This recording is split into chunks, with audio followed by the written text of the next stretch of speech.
দেখুন কিভাবে এই ভাইজান সাইকেল নামাচ্ছে। আসলে এদিকের রাস্তাটা ব্লক হওয়ার কারণে এদিক দিয়ে যাওয়া লাগতেছে। হ্যাঁ,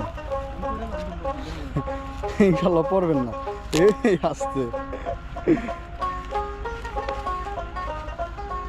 ওরে ভাই, এদিক দিয়ে সাইকেল নিয়ে কেমনে সম্ভব?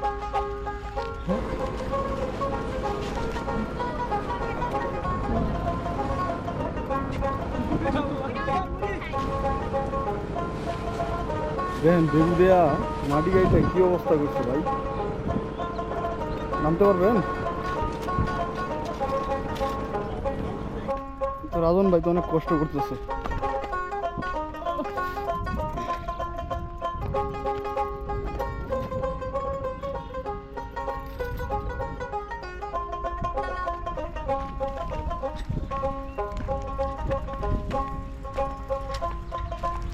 পুরা ভাই চরের মতো এলাকা, তাই না?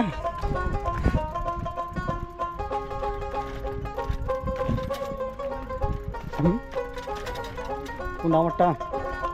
হ্যাঁ ঠিক কইছেন, ওই একটা সাইকেল লাগবে।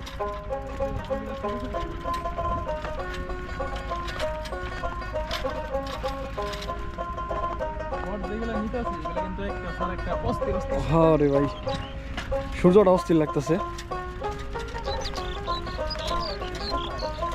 হ্যাঁ এটি ডেঙ্গা শাক বলতে লাল শাক আর কি। ভিউয়ার্স, আপনারা দেখতে পাচ্ছেন এখানে লাল শাক, বিস্তৃত মাঠ জুড়ে শুধু লাল শাক, পুরো জমিতেই লাল শাক, খুবই সুন্দর লাগছে।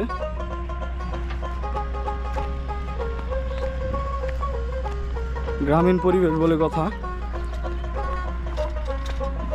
গ্রামের সব কিছুই মনোমুগ্ধকর, অসাধারণ, ভালো লাগার মতো।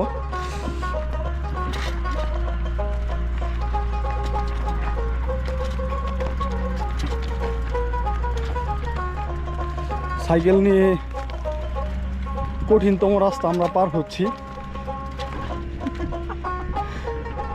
এই সাইকেল লাগাই না,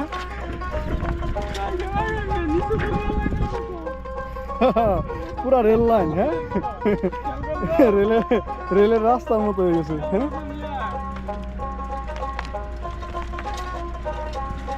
ওরে রাস্তা রে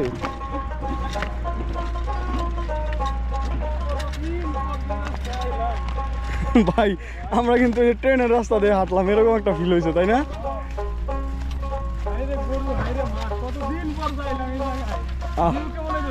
অস্থির ভাই, পুরাই অস্থির।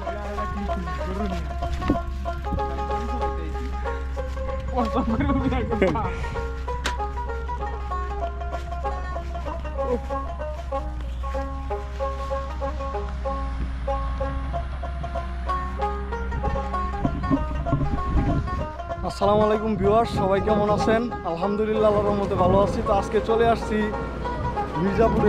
মির্জাপুরের সৌন্দর্য তুলে ধরার জন্য আপনাদের সাথে। দেখেন এই যে আমার পিছনে দেখতে পাচ্ছেন বিস্তীর্ণ মাঠ, যে পতির জায়গা। এখানে এখনো সবজি টবজি করে নাই, কিছু কিছু জায়গায় যে আপনার লাল শাক বুনছে তারা, কৃষকরা মূলত। তো এখানে লাল শাকগুলো এখন বিক্রি করার মতো না, এগুলো অনেকটা কি বলে যে বাড়তি হয়ে গেছে। বাড়তি বলতে আপনার আসলে আঞ্চলিক ভাষায় বলে বাড়তি, মানে আপনার খাওয়ার যোগ্য না। আর শহরের ভাষায় কি বলে আসলে আমার অতটুকু জানা নেই। দেখেন কত সুন্দর ভিউ, গ্রামের পরিবেশ বলে কথা, মনোমুগ্ধকর পরিবেশ। ইচ্ছে করছে এই পরিবেশে হারিয়ে যাই। তো সবাই আমার সাথে থাকুন, ভিডিও দেখতে থাকুন।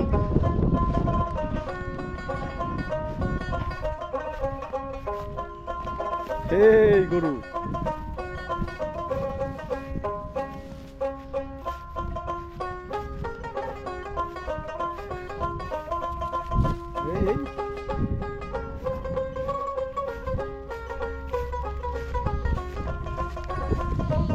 এখানে মোটামুটি অনেকগুলি গরু আছে।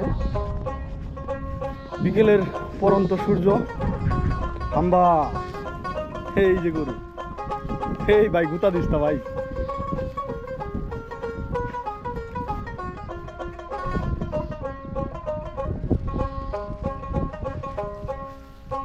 আমি যে গরুটাকে দেখাচ্ছি এটা মূলত ষাঁড় গরু।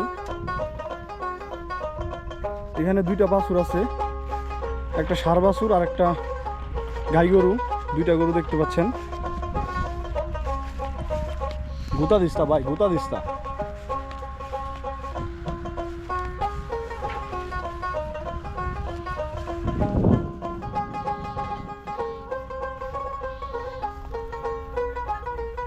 আসতেছি, দাঁড়ান।